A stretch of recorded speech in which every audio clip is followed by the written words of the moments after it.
পাশে আছে, পাশে এটা কে আছে না? কোথায় আছে? লোক নাই। ওই পাশে আছে না?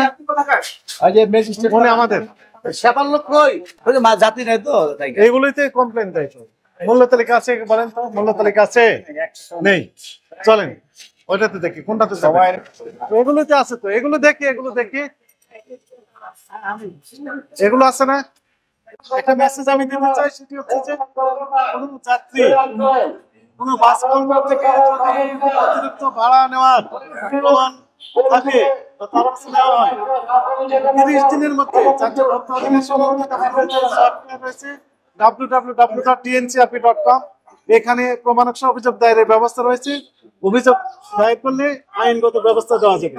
কত টাকা করে নেন এখান থেকে বরিশাল? এখান থেকে বরিশাল 500 টাকা। 500 টাকা। প্রমাণ এটা কোথায় গেছে? এটা খুলনা না, বাগেরহাট। বাগেরহাট। বাগেরহাট। এই যে 800। এখন মূল্য তালিকা থাকলে আমি তো মিলাই দেখতে পাচ্ছিলাম। এটা কোথায় গেছে? ঢাকা টু বাগেরহাট। এটা বাগেরহাট। কত নিয়েছে? এটা 650। আর গাড়ির ভিন্নতা আছে। 700 800 যার কাছে যত পেয়েছে কোন গাড়ি কত টাকা ভাড়া এখান থেকে সেটা স্পষ্ট লিখে দিতে হবে তালিকায়।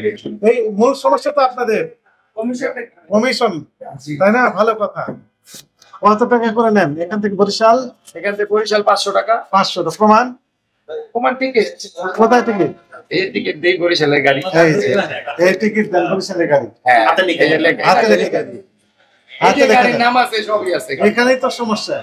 এই এতক্ষণ যেগুলো আমরা দেখলাম সেগুলো ডিজিটাইজ, কোনো রিরাইট করার সুযোগ নেই, এডিট করার সময় সুযোগ নেই, কিন্তু এখানে হাতে যা ইচ্ছা তাই লেখা। না, আমি একটু বলি, এখানে যেটা আপনি যেটা বলতেছেন ওটাও রাইট। ওটা হলো মানে বিভিন্ন ব্র্যান্ড আছে না, হানিফ, শ্যামলী, ওরা অনলাইন ভিত্তিক। এই যে আমাদের যেমন এটা আমাদের হিমাচল, এটা আবার এখান থেকে সিট ক্লিক করবে, এখান থেকে প্রিন্ট হয়ে বের হয়ে যাবে।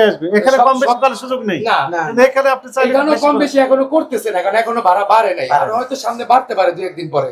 একটু বলতে দেন আমাকে, এই গাড়িগুলো, এই যে এই নামের গাড়িগুলো 500 টাকা ভাড়া, যার ইচ্ছা সে নিতেছে, যার ইচ্ছা সে নিতেছে না। আর যে এটা হলো হিমাচল, নোয়াখালী। কত টাকা এটা? এই যে এখানে মূল্য দেওয়া আছে, কত টাকা? এই যে 500 টাকা।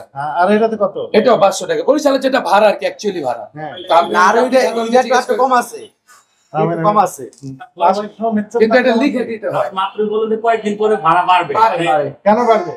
এটা গাড়িওয়ালারা বাড়ায় দেয়, এটা আমরা বলতে পারবো না। গাড়িওয়ালা বাড়ায়, কারণ অবশ্যই ওইখান থেকে গেলে গাড়িটা খালি আসে। আপনার মালিক আপনি বাড়ায় দিচ্ছেন, সারা আর এই যে মালিক হেই বাড়াইবো। এখন স্পষ্ট কথা আমাদের দুইটি। নাম্বার 1, এইখানে যদি আপনার এই যে কেটে দিয়েছেন না, এইখানে যদি আপনার কার্বন কপির ব্যবহার থাকে, দেখি এটা নাই। আর সব গাড়িতে কি থাকে, এই যে দেখ, এই যে একটা যশোর বিক্রি করছি, এখানে সব দেওয়া আপনি দেখতে পারেন। শোনে না, আপনাদের অভিযোগগুলো রাইট, এখানে থাকবে কেন? ওই মুড়িতেই থাকবে। না, বরিশালে এটা তো লোকাল গাড়ি, সেটা ব্র্যান্ড না রে ভাই, এটা তো হানিফ শ্যামলী, এটা ডিএমএ। যেটা বলছেন আমি মানলাম যে অনলাইন যেটা এই যে আমার ব্র্যান্ড আছে না, এটা আমার ব্র্যান্ড ব্যানার। আমরা সেবার আমরা সবই বেচি, এক কথা শেষ। এর ভাড়া কত নিয়েছেন এটা? এই যে 700। 700। কোথায় গেছে এটা? যশোর। যশোর। ঢাকা থেকে যশোর 700। এটা কোথায় গেছে এটা? এটা খুলনা না, বাগেরহাট। বাগেরহাট। বাগেরহাট নিয়েছেন? এই যে 800। এখন মূল্য তালিকা থাকলে আমি তো মিলাই দেখতে পাচ্ছিলাম। এটা কোথায় গেছে? ঢাকা টু বাগেরহাট। এটা বাগেরহাট। কত নিয়েছে? এটা 650। আর গাড়ির ভিন্নতা আছে। 700 800 যার কাছে যত পেয়েছে। না, এক এক গাড়ি এক ভাড়া, কার কাছে যত হয়। যেমন এই একটা ব্র্যান্ড আছে হানিফ, শ্যামলী, কি বাসে লিখেন এটা? ওই যে ওই গাড়ির নাম দেওয়া আছে। এই গাড়ির কাউন্টারগুলো, মেন কাউন্টারগুলো ভিতরে এটা পাবেন। এটা কোথায় গেছে? কোনটা? এটা চট্টগ্রাম। চট্টগ্রাম। হ্যাঁ। কত টাকা? এই যে 500 টাকা, এটা লোকাল গাড়ি। দেখছেন 500 টাকা। আর হানিফের ভাড়া 180 টাকা। শুনে না, 600 700 800 তিন রকমের দেখলাম। এখন বিষয়টা হচ্ছে যে কোন গাড়ি কত টাকা ভাড়া এখান থেকে সেটা স্পষ্ট লিখে দিতে হবে তালিকায়। না হবে, এর জন্য 1 বছরের কারাদণ্ড, 500 টাকা জরিমানা হবে, অথবা অবৈধ হতে পারে। তারা আছেন যেহেতু আপনার এখানে মূল্য তালিকা নেই, এই অনিয়মটা পরিলক্ষিত হয়েছে, এই অপরাধকে আমলে নিয়ে আজকে সফল করে 1000 টাকা জরিমানা করা হলো আপনাকে, আপনার প্রতিষ্ঠানকে। এবং আজকে থেকে মূল্য তালিকা প্রকাশ করবেন সারা বছরের জন্য। বলতেছেন যে হানিফ গাড়ির টিকিট বলে 800 টাকা নিচ্ছেন, এটা আসলে একটু বলেন। এটা গাড়ি রাখা না, যে সিটিএম 300 টাকা গাড়ি সম্পর্কে কথাটা বুঝতে দেন, যে সিটিএম চিনি 300 টাকা যে ভাড়া দেয় না, যে না ছিল 150 টাকা আমরা নিই, আমি বেশি আর যে হানিফ থেকে করে সিটিএম সুমা দিল টোটাল সিটিএম এর টিকিটেই হানিফ বলে বিক্রি করেন। কেন সিটিএম হানিফ দিল শুরু মানুষ আমি ভুক্তভোগী। কে গাড়ি আসছে ওই জায়গায় করে, ওই রেল ওই পাশে করে। আমি নিজেই ভুক্তভোগী। করে এরকম কম বেশি করে, অনেক অভিযোগ আমরাও পাচ্ছি। আছে আছে। আপনারা করেন না? না, আমাদের তো ব্র্যান্ডই আছে। আপনারা কমিশনে বিক্রি করেন? কমিশন দিব, ওটা তো লোকাল গাড়ি। আমাদের তো ব্র্যান্ডই আছে। আমাদের এই যে সেন্ট মার্টিন একটা ব্র্যান্ড বাইরে, সাইনবোর্ড আছে, এই যে সেন্ট মার্টিন পরিবহন আমাদের, এটা আমাদের এসি গাড়ি। এখন ইয়ে করেন, মূল্য তালিকা টানানোর ব্যবস্থা করেন। আমরা এক টেস্ট আছে। আবার বিকাল বেলা যদি পাওয়া যায় তখন সস্তা হবে কিন্তু সমস্যা নেই। আপনি ঘুরে 1 ঘন্টা স্লিপার আপনি 1600 ঢাকা কোথা থেকে? স্যার এটা হলো কক্সবাজার। এই যে কক্সবাজার ওনারা নিলেন 2200, আপনি নিয়েছেন কত? 1600। তা আপনার তো হয়তো বেশি চলার কথা। তা আপনি তো যে একটু মনে করেন কৌশলী হন, তাহলে একটু সুন্দর করে বড় করে লাগিয়ে দেন যে স্লিপার 1600 টাকা নিয়ে যাচ্ছেন ঢাকা টু কক্সবাজার। পাশের কাউন্টার যদি লিখে দেয় যে 2200 টাকা, তাহলে কাস্টমার কোনটা পছন্দ করবে? তো আপনি তো এই কাজগুলো মূল্য তালিকা দিচ্ছেন না কেন? কবে দিবেন? ঈদের পর? আজকে দিবেন? এখনই দেন, এখনই দেন, বড় করে লিখে দেন। আপনার জায়গায় আমি হলে আরো বড় করে দিতাম, যেন সবাই carries the attention of the consumer of the traveller, bigger size করে দিতাম, যেন বুঝতে পারে যে আমি কম দামে নিয়ে যাচ্ছি। আর সার্ভিসটাও একটু ভালো দিতে হবে। ওরাও তো বলছে যে ভালো সার্ভিস। আচ্ছা, আমাকে একটা বিষয় বলেন, সেটি হচ্ছে যে এই রেটটা কি সকলের জন্য প্রযোজ্য না শুধু আপনার জন্য? এই যে মালিক সমিতি থেকে দেওয়া, এটা তো ওনাদের জন্য প্রযোজ্য হবে, তাই না?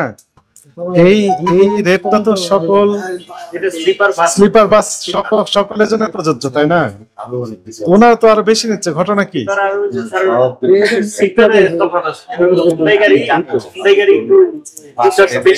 ভাই হুন্দাই গাড়ি তো আপনিও লিখছেন, হুন্দাই 2000 লিখেছেন, ওনার 2200 নেবেন কেন তাহলে?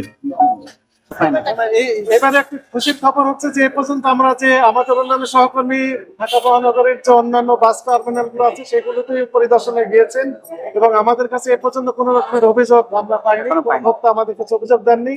এমনকি আমরা বিভিন্ন বাসের ভিতরে উঠে গিয়েছি, সেখানে প্যাসেঞ্জারদের জিজ্ঞেস করতে যে আসলে অতিরিক্ত ভাড়া নেওয়া হচ্ছে কিনা, তারা বলছেন যে আগের যে ভাড়া ঠিক সেই ভাড়াই নেওয়া হচ্ছে। ফলে এ পর্যন্ত দৃশ্যত কোনো রকমের অভিযোগ আমাদের কাছে নেই।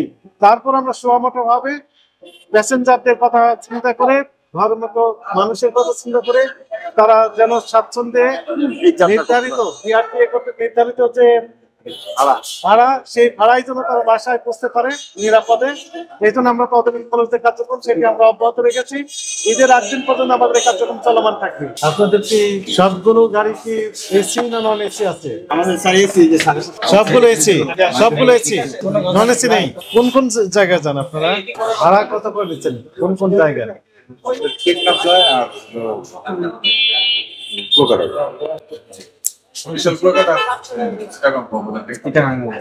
তাহলে এটা লিখে দিবেন, এসি বাস এত, এই রোড এত টাকা ভাড়া দেবেন।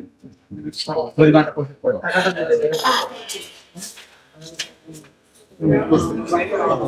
একটু পেন্ডিং বলতে আমাদের অন্য তালিকাটা আমরা পাইনি, আর প্রেসক্রিপশন করা হবে। 1000 টাকা দিলাম।